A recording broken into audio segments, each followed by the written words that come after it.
¿Se cumplirá el plan en mi vida? ¿No se cumplirá? ¿Te ha sucedido eso alguna vez? El Señor te dio una palabra y de repente pasan los días y pareciera como que la palabra no se cumple. ¿Te ha sucedido? ¿O me pasó a mí nada más? También, menos mal, la hermana acá que nos... Mira, la hermana la primera vez que viene y ya me está ayudando. Mira qué bendición. Le damos un aplauso a las dos hermanas que vienen por primera vez hoy, ¿eh? Gracias, hermana. Ven más seguido, así me ayuda, porque acá son medio calladitos todos. Gloria a Dios. Pero a todos nos ha sucedido, a todos nos ha pasado en alguna oportunidad de que hemos soñado, hemos planificado y las cosas no suceden. Y decimos, ¿por qué las cosas no suceden? ¿Qué es lo que está pasando? Alguien me dijo que había un propósito para mi vida y el propósito no se cumple.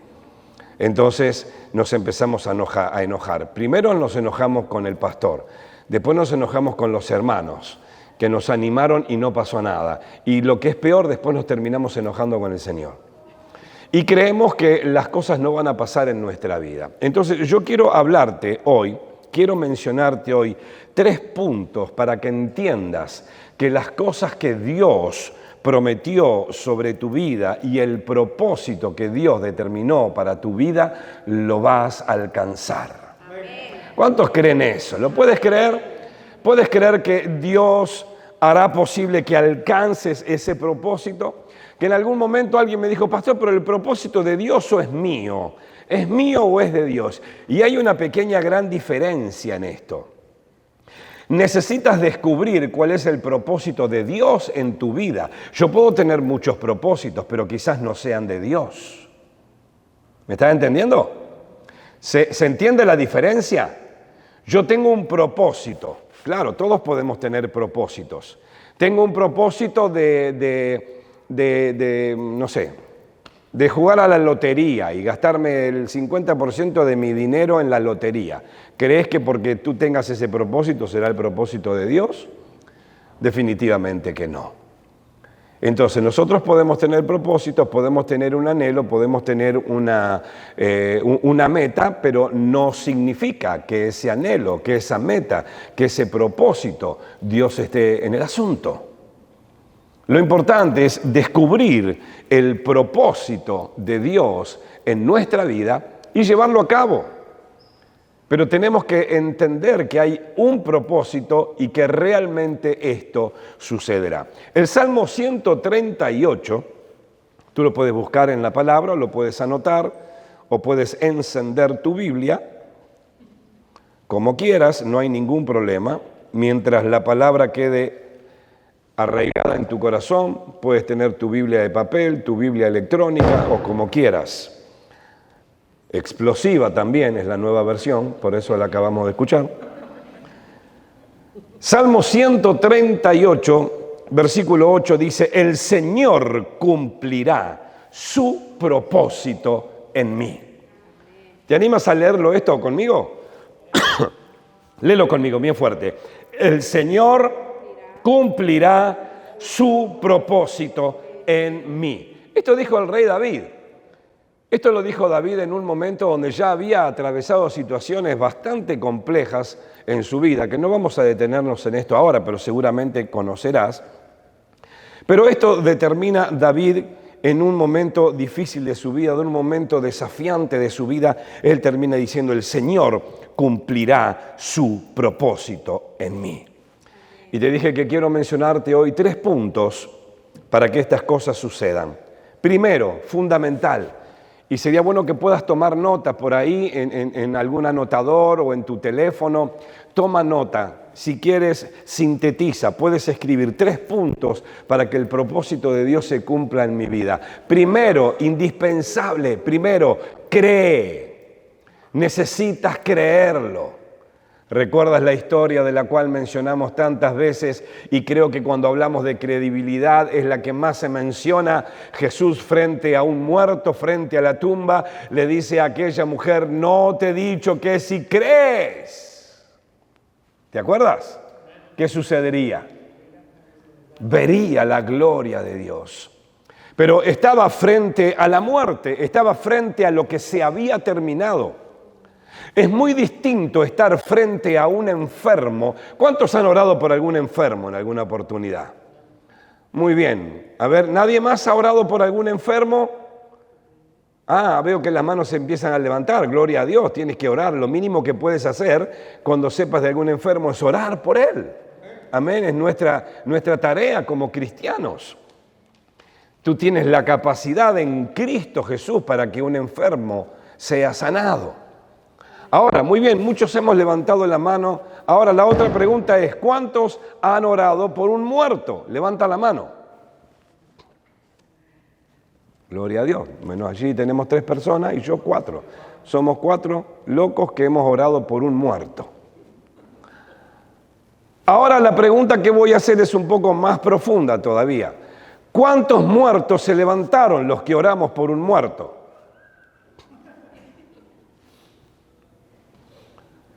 No se levantó ninguna, ¿no? No, por ahora. Pero no quiere decir que eso no suceda. No quiere decir que no lo sigamos intentando. ¿Volverías a orar por un muerto? Claro que sí, volverías a orar por un muerto, aunque no se levante. Aunque no se levantó el primero, volverías a orar por otro y volverías a orar por otro, porque no se trata de ver el resultado únicamente, sino que se trata de ver qué es lo que tú haces frente a la mortandad. Si tú no lo crees, nunca sucederá, y para que lo creas y para que suceda, primero tendrás que activarte. Entonces, para que el propósito de Dios se cumpla en tu vida, tienes que creer que hay un propósito de Dios determinado para ti. Lo tienes que creer. Si no, estarías como diciendo, bueno, voy a orar por un muerto. ¿Dónde hay un muerto? ¿Dónde hay un muerto? Y nunca encontrarás un muerto. Entonces el muerto nunca se levantará porque nunca habrás llegado a él.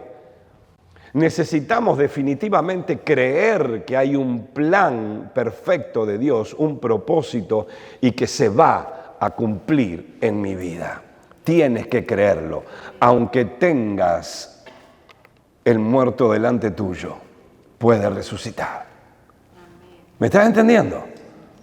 ¿Lo puedes creer o no lo puedes creer? Si tú no lo puedes creer, no podemos ir al segundo punto. Necesitas creerlo, necesitas creer que hay un plan de Dios para tu vida. Aunque tú digas, pero es que mi matrimonio está mal, mi matrimonio se está disolviendo, mis hijos están metidos en la delincuencia, mi familia está apartada, no tengo trabajo, no tengo dinero, no tengo cómo llegar a fin de mes. Aunque de repente estés en la peor tormenta de tu vida, tú tienes que creer que hay un propósito bueno de parte de Dios para ti. Si no lo crees en esas circunstancias, no podrás llegar al segundo punto. Ahora, mira qué interesante que es el segundo punto. Y el segundo punto, te lo voy a decir, pero contándote primero una historia. Esta historia dice que jugaba allí una familia con sus niños en la playa, estaban de vacaciones y el niño de repente se clava una espina en el pie. Probablemente algún pescador dejó algún pescado allí por la orilla, se lo comieron las gaviotas. Mira toda mi imaginación, ¿no? Y quedó la espina ahí, y jugando al fútbol en la playa, el niño se clavó una espina en el pie. La espina verdaderamente parecía que era de tiburón, muy profunda, muy grande. Pero un señor estaba por allí dando vueltas en la playa también y mira el dolor que estaba padeciendo este niño e intenta ayudarle, ¿no? En el momento que toma al niño, intenta sacar la espina de su pie y esto provocaba más dolor en el niño todavía porque tenía que abrir un poco la herida para tomar la espina. En ese momento el niño comienza a gritar más fuerte. Y allí estaba su mamá, estaba su papá, pero su madre casi impulsivamente, desesperadamente, se abalanza contra el hombre porque ve que su niño está sufriendo demasiado. Y ve que el niño sufre, y ve que el niño sufre, ve que el niño grita. Entonces lo que la mamá hace es intentar tomar las manos de aquel hombre que estaba con toda muy buena intención tratando de sanar y sacar la espina del pie de su pequeño hijo. Y sabes, cuando yo miro esta historia y puedo ver a esa madre peleando, queriendo detener las manos de aquel hombre que intentaba ayudar a su hijo, Lo bueno es que este hombre miró fijamente a aquella mujer que quería detener las manos y que quería frenarlo, y el hombre mira a la mamá desesperada y le dice: señora, por favor, no pelee conmigo. La mujer, sin darse cuenta de que estaban queriéndole hacer un bien a su hijo, ella dejó que su corazón se llenara más del problema y del dolor que padecía su hijo que de la sanidad que el Señor quería traer a su hijo. Sabes, muchas veces así somos los cristianos. Nosotros detenemos la mano de Dios cuando Él quiere sacar las espinas de nuestra alma. Cuando Él nos quiere sanar, nos duele. Porque cuando Él te quiere sanar, la herida va a ser tocada. Cuando Él te quiere sanar, la herida va a ser removida. Pero en esta tarde el Señor te dice: no pelees conmigo. Y ese es el segundo punto para que entiendas que el propósito de Dios en tu vida se va a cumplir. Déjame decirte algo, querido hermano: no pelees con Dios. No pelees con Dios. ¿Cuántas veces estamos peleando nosotros con Dios? Algunas cosas nos parecen tan dolorosas y olvidamos que Dios, como te decía recién, está removiendo esa espina o esas espinas de nuestra alma.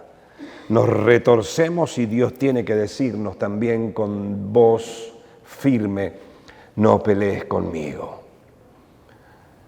Y sabes, déjame decirte algo, porque me encanta, me fascina predicar de lo que he vivido. Tú no tienes ideas cuántas veces yo he peleado con Dios. Cuántas veces he peleado con Dios. Pero déjame darte un consejo: no pierdas el tiempo. Nunca le he podido ganar. Jamás. Por eso no pelees con Dios. Porque Él siempre, siempre en medio de ese fragor de la lucha, de las cosas que no entendemos, Él siempre está poniendo su mano para sanarnos. Lo que Dios te dice: no pelees con mis propósitos en tus circunstancias. A veces peleamos con Dios con esas cosas que nos están pasando. Uy, mira lo que me pasó, ¿y ahora qué hago? No tengo para pagar los biles. Señor, yo te dije. No, peleamos con Dios. Y ahora me dejó mi príncipe azul. Yo iba a decirle que quería casarme con él. Señor, ¿por qué me manda? Y nos enojamos con Dios. Señor, iba a tomar este trabajo y me dijeron ahora que no. Señor, me lo prometiste y ahora. Y nos enojamos con Dios, y para todo te enojas con Dios. No pelees con Dios en medio de tus circunstancias. No pelees el crecimiento que Dios quiere darte. Hay gente que pelea y pelea y pelea porque le pasan cosas difíciles y Dios está queriendo que crezcas. Bueno, muchas veces te he contado que he nacido y me he criado en un ambiente muy, muy humilde, muy pobre. Comíamos 2 veces por semana y recuerdo que mi pie había crecido. ¿Sabes cuándo me di cuenta que mi pie había crecido? Cuando me sacaba mi zapatilla, los dedos lo tenía así. Y se me estaban torciendo como los dedos de los pies. Y yo pensaba que en la medida que crecía me iba a hacer así, tipo patita de caballo, ¿no? Pero no, ¿sabe lo que sucedía? Es que las zapatillas, los tenis eran chiquitos ya para mi pie. Mi pie estaba creciendo, necesitaba otros tenis. ¿Me estás entendiendo? ¿Sabes por dónde voy, no? El crecimiento duele si tú no cambias el número de tus tenis. Hay cosas que tienen que ser cambiadas y para que tú cambies tus tenis, hay cosas que te van a doler. El crecimiento duele. El crecimiento implica dolor muchas veces. Y mientras tú peleas con Dios, ¿por qué me sacas esto, Señor? Dios dice, no te estoy sacando nada, te estoy cambiando el número de tenis para que no te duela más lo que te está pasando. ¿Lo puede entender o no? El crecimiento duele y nos enojamos con Dios. No pelees, te dice el Señor, con mi providencia en tu vida. ¿Cuántos saben que lo que nosotros tenemos para vivir, nuestra providencia, el dinero con lo que pagamos, renta, mortgage, casa, teléfono, carros, etcétera? ¿Cuántos saben que lo que tienes lo tienes porque te lo dio Dios? ¿O tú crees que lo tienes porque eres inteligente? ¿Tú crees que lo tienes porque te lo mereces? ¿Tú sabías que nuestra providencia proviene de Dios? Ahora, cuando las cosas no te van bien en tu providencia, ¿por qué te enojas con Él? Si Él sabe lo que tú no sabes. Muchas veces te he dicho que cuando nosotros conocimos al Señor, a mí me parecía todo espectacular, pero no me sacaban un peso. Súper mezquino, tacaño. Ni un céntimo quería dar. Pero ¿sabes cómo aprendí? Cuando ni siquiera el céntimo tenía para darle. No aprendí cuando me vino mucho dinero y dije, bueno, ahora sí tengo, ahora te voy a dar. Porque tengo, te doy. Aprendí a darle cuando ya no tenía que dar. Y me di cuenta que la única solución para mi providencia venía del cielo. No era el jefe, no era el trabajo, yo tenía que hacer lo mío. Pero la providencia que cada uno de nosotros tenemos, todo lo que el Señor permite que llegue a nuestras manos, es por gracia del cielo. Así que no pelees cuando las cosas no te van bien. A lo mejor Él quiere enseñarte que tendrás que aprender a darle mejor, como me pasó a mí. A lo mejor tendrás que aprender a comenzar a darle como me pasó a mí. No pelees con el Señor cuando esas cosas no van bien. No pelees con mi voz cuando te pido ir contra tus sentimientos. ¿Cuántos de nosotros peleamos con el Señor cuando el Señor nos dice, de repente tenemos una... Acá no pasa, yo sé que acá no hay de esto, pero lo voy a mencionar por las dudas. Tenemos una hermana que te dice, esta tiene más estiradas que ni te cuento. Se hizo de todo. Se hizo por acá, se hizo por allá. Y a lo mejor es mentira. Pero hablan de ti como si fuera la persona más reconocida del planeta, ¿no? Y es una equivocación, es un error y encima es mentira lo que dice. Y tú oras para que Dios para que no se te produzca una herida en tu corazón y Dios te dice, ámala. ¿Qué? Dios te dice, ámala. ¡Ni loco! ¿Cómo voy a...? Es imposible, Señor. ¿Cómo voy a amar a esta mujer o a este tipo?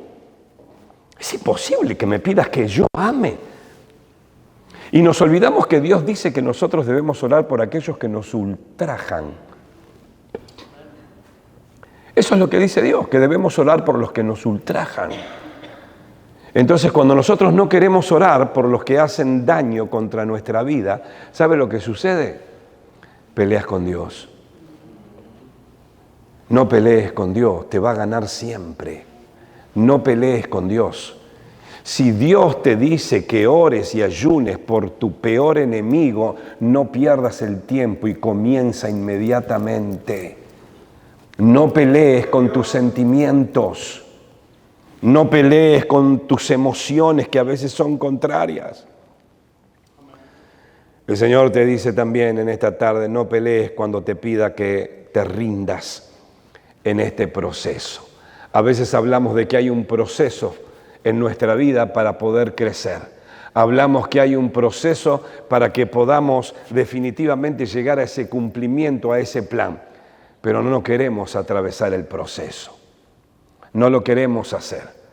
Menciono siempre que aquel contador para recibirse de contador, aquel ingeniero para recibirse de ingeniero o aquel médico para recibirse de médico, no comenzó cuando lo deseó en su corazón, sino que pudo levantar su título después de 10 años de estudio. Hubo un proceso en el medio, desde que comienza el anhelo hasta que tú puedes graduarte, hay un proceso. En la vida del cristiano pasa exactamente igual. Hay un proceso en tu vida para que se cumpla el propósito de Dios. ¿Cuántos dicen amén? Ahora, ¿cuántos soportan ese proceso?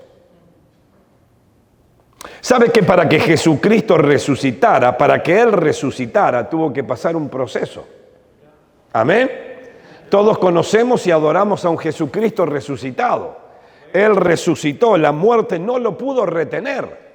Pero déjame decirte que antes de que la muerte no lo pudiera sostener, tampoco los latigazos lo pudieron sostener. Tampoco la corona de espina lo pudo sostener. Tampoco las mentiras lo sostuvo. Tampoco la habladuría lo sostuvo, nada lo detuvo. No es solamente la tumba, antes de la tumba hubo un proceso, desde que fue llamado hasta que fue resucitado. Muchos de nosotros queremos el poder de la resurrección, pero en el primer latigazo salimos corriendo. En el primer momento que las cosas que pasan no nos agradan, no nos gustan, salimos corriendo. ¿Y sabes qué es lo que haces? Frenas el proceso de Dios. Frenas el proceso y no llegarás al cumplimiento de lo que Dios prometió para tu vida. Si en alguna oportunidad te predicaron que ser cristiano es gloria a Dios, aleluya, rica la vaquita con vaquita, se equivocaron, te mintieron. Esa no es la realidad. Si te dijeron en alguna oportunidad que ser cristiano era todo ser color de rosas, todo muy lindo, te mintieron. Esa no es la verdad. La verdad es que sobre cada problema, sobre cada situación difícil, Dios extiende su mano sobre tu vida y siempre te dará la solución a cada uno de tus problemas. Pero necesitas entender que hay un proceso. Cuando hablamos de proceso, recordamos siempre, 2 de Crónicas capítulo 20, el rey Josafat. Dice la Escritura que él estuvo 3 días recogiendo el botín de las naciones que se habían levantado contra él. Pero primero comienza diciendo el versículo 1 que él tuvo temor y no sabía qué hacer. Y allí hay un proceso que si no hubiese obedecido 100%, no hubiese podido recoger después toda la bendición que recogió. ¿Me estás entendiendo, querido hermano? No pelees con Dios en tu proceso. Hay un proceso, no pelees con Él. Si peleas con Él, pierdes el tiempo. Hay hombres y mujeres que dejan hogares porque no entienden el proceso, que la cabezona tiene que cambiar o el cabezón tiene que cambiar. No entienden el proceso y se enojan y se van y rompen el propósito que Dios tenía para sus vidas. Nos cuesta mantenernos firmes. Hombres y mujeres que se mueven de iglesia porque cuando Dios comienza a apretarle las tuercas para que vivan en santidad, para que vomiten el pecado, no les gusta y se van a otro lugar y siguen ocultando. No aguantaron el proceso. Personas buenas que se pierden el propósito de Dios por no entender el proceso. Hermano, le pasa a tanta gente en medio del cuerpo de Cristo, le pasa a tanta gente que lamentablemente pierden todo lo que Dios tenía delante de ellos porque no pueden soportar, esperar el proceso. Entonces lo peor de todo es que se enojan con Dios. No, pero pastor, yo conozco gente que se fue, pero que se fue a otra iglesia. A lo mejor ellos no se enojaron con Dios, pero sería bueno que le preguntes a Dios si no se enojaron con ellos. Porque si yo tengo que corregir a uno de mis hijos y se va de mi casa, porque los estoy corrigiendo, a lo mejor ellos se van felices porque creen que se sacaron a este viejo cascarrabia de encima. Pero el viejo cascarrabia no estará feliz. El viejo cascarrabia estará esperando que su hijo haya cambiado. Muy distante de que nosotros tenemos un Dios parecido a un viejo cascarrabia. Dios es un Dios de amor, Dios es un Dios que todo lo que pasa en nuestra vida, querido hermano, Él no se ha apartado de ti. Todo lo que pasa en tu vida, Dios tiene control. Pero para que se cumpla ese propósito, primero, cree. Segundo, no pelees con Él.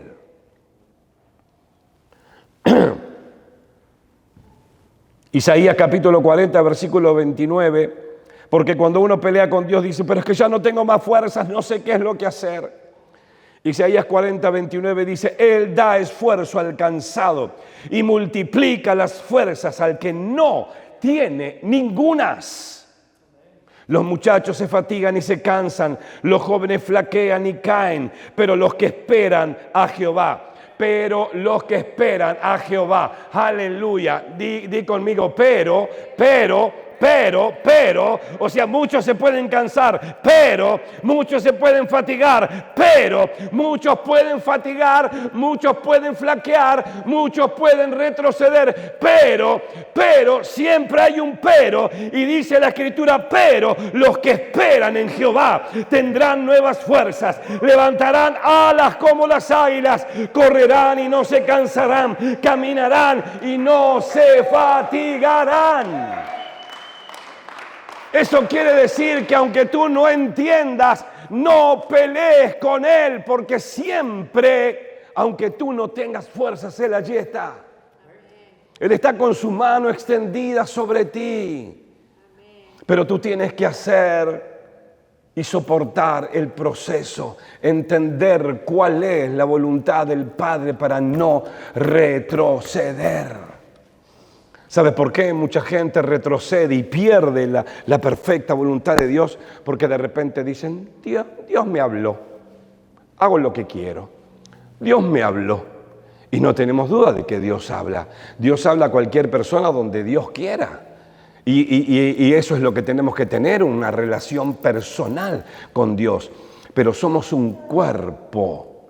Somos un cuerpo. Y para entender de que Dios nos puede hablar y Dios nos puede bendecir, necesitamos entender que debemos funcionar como un cuerpo. Estoy seguro que cuando tú quieres comer no metes tu comida en el oído, ¿verdad? No creo. Si no estarías en el loquero internado, ¿verdad? Tú no pones la comida en el oído, ¿verdad? Tú pones la comida en la boca. Hay un orden. El cuerpo tiene un orden. Dios hizo cada función del cuerpo para que cada función, cada parte del cuerpo tenga una función distinta. Cuando nosotros nos manejamos como queremos, estamos manejándonos desordenadamente. ¿Sabes por qué yo como? Porque primero me agarró hambre, mi estómago me dice, Juanjo, es hora de comer. Es hora hablando de comida, no se vaya hoy que el buffet está espectacular. Hablando de comida, pero no me quiero ir del tema. Mi estómago me empieza a mandar una orden. ¿Y sabe dónde me la manda? ¡Ping! Al cerebro. Cuando mi estómago me hace ver que tengo hambre, manda la orden al cerebro. No me la manda al dedo gordo del pie. Porque hay un orden en el cuerpo. ¿Me estás entendiendo? Y podría darte muchos ejemplos de esto. Algunos te gustarían, otros no. Pero es que ese es el cuerpo. Así funciona Dios. Hay un orden, claro que Dios te puede hablar, pero hay un orden para hacer todas las cosas. Cuando no llegamos al propósito de Dios en muchísimas oportunidades, esto suele pasar porque hacemos lo que queremos y no lo que Dios quiere. Mas cuando tú hagas todo lo que Dios quiere, todo te será una bendición. Escucha, no pelees contra el orden de Dios, please. No pelees contra el orden de Dios, no pelees con lo que Él ha establecido. No importa que no tengas fuerzas, el Señor dice que Él da fuerza al cansado y multiplica las fuerzas al que no tiene ninguna. Si en algún momento tú atraviesas una circunstancia tan difícil que dices, pero es que no tengo más fuerza, ¡perfecto! Aplicas en primer lugar para que Dios multiplique sus fuerzas en ti. No nos podemos escapar. Dios nos quiere bendecir siempre. Dios te quiere bendecir siempre, siempre. Él quiere que se cumpla el propósito en tu vida. Cuando tú naciste, Él puso tu nombre. Él puso tu nombre en el corazón de tus padres para ver cómo te ibas a llamar. Desde el vientre yo te conocí y te puso nombre, le dijo al profeta. Así que cuando estabas en el vientre de tu madre, el Señor dijo, te llamarás Marta y serás bendecida. El Señor dijo, te llamarás Eldon y serás bendecido. El Señor dijo, te llamarás Elisa y serás bendecida. El Señor dijo, te llamarás Leo y serás bendecido. Él ya lo sabe, si Él te puso nombre, Él permitió que vinieras a esta tierra, es porque hay un propósito para tu vida. No te desesperes, no pelees con Dios. Su propósito, dijo David, se cumplirá en mí. Necesitas creerlo. Segundo, necesitas no pelear con el Señor. Ahora, esta promesa, querido hermano, esta promesa en Isaías capítulo 40 está dirigida al pueblo de Dios en medio de tiempos difíciles. Cuando se dio esta promesa, fue hecha en medio de un tiempo difícil. Cuando parece que el infierno te rodea, es cuando debes entender que esa promesa se hará real en tu vida. Cuando tus decisiones parecen ser desafiadas, es cuando Dios hará esa promesa real en tu vida. Cuando tu carácter parece ser confrontado. ¿Cuántos se vieron confrontados en alguna oportunidad con su propio carácter? ¿Te viste confrontado con tu propio carácter? Quiero hacer esto, pero ay, no puedo.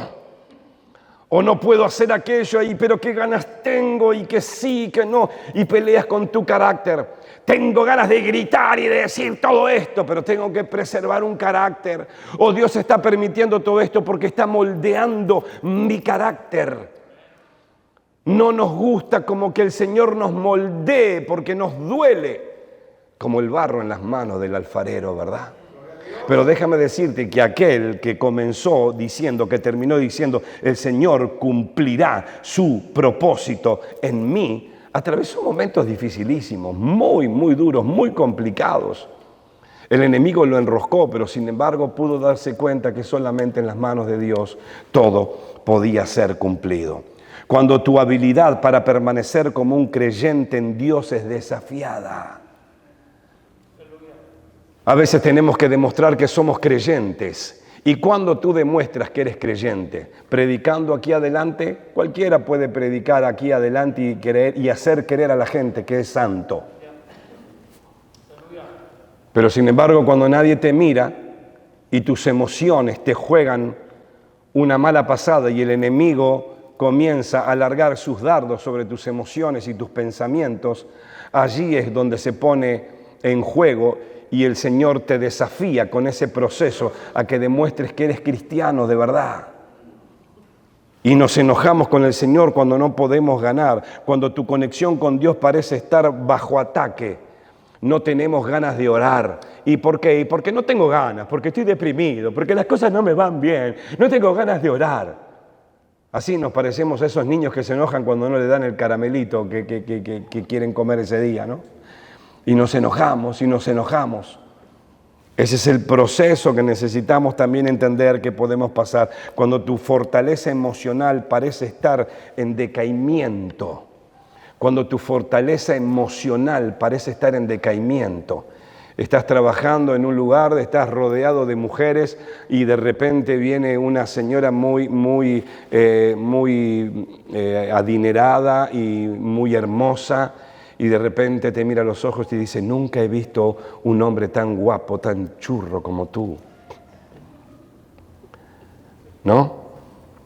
Y tú dices, ay, Señor, la sangre de Cristo, cúbreme, que mis emociones...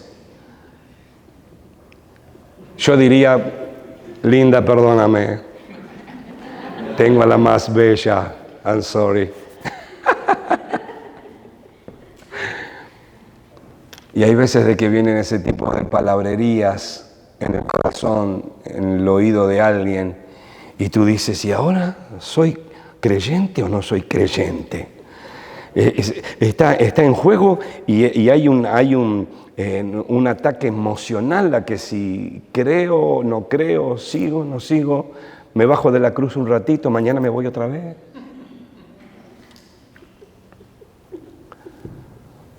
Hay tantas cosas que vienen por la mente del ser humano, querido hermano. Hay tantas cosas que vienen por la mente del ser humano. Pero déjame decirte que en realidad tú no tendrás que demostrarle a la mente de ningún ser humano, porque Dios ya conoce lo que hay en tu mente. Dios ya conoce lo que hay en tu corazón. Cuando tu fortaleza emocional parece estar en decaimiento, allí es cuando tenemos que hacernos fuertes. Cuando has sido llamado en medio del caos para levantar el ambiente. ¿Te ha pasado de ingresar a un lugar donde todo es una guerra? Uno entra y dice, uy, qué mala onda que hay acá. Se están peleando todos. ¿Qué está sucediendo, no? O de repente llegas a tu casa, no necesariamente tiene que ser en otro lugar. A veces tú llegas a casa y no sé si te sucede a ti, ¿no? Yo te voy a contar una infidencia, te voy a contar una, no se lo digas a nadie. Yo llego a mi casa y digo, hola chicos, ¿qué tal? ¿Cómo están? Pasaron 3 segundos y nadie me contestó. Yo sé que la cosa viene media complicada. Si de repente escucho, después de 4 segundos escucho a Florencia decir, todo bien, papá, dije, uy, 80% que las cosas no andan bien. Escucho a Dani decir, ya sé que las cosas no andan bien. Mi esposa no me contestó, sé que el volcán está por erupcionar en cualquier momento. ¿Te pasa o no te pasa? Que hay ambientes que a veces están complicados. Llegás al trabajo y todos están ahí mirando lo que no deben mirar. Hay un grupito de varones que bajó algo en el teléfono y mira lo que no tienen que mirar.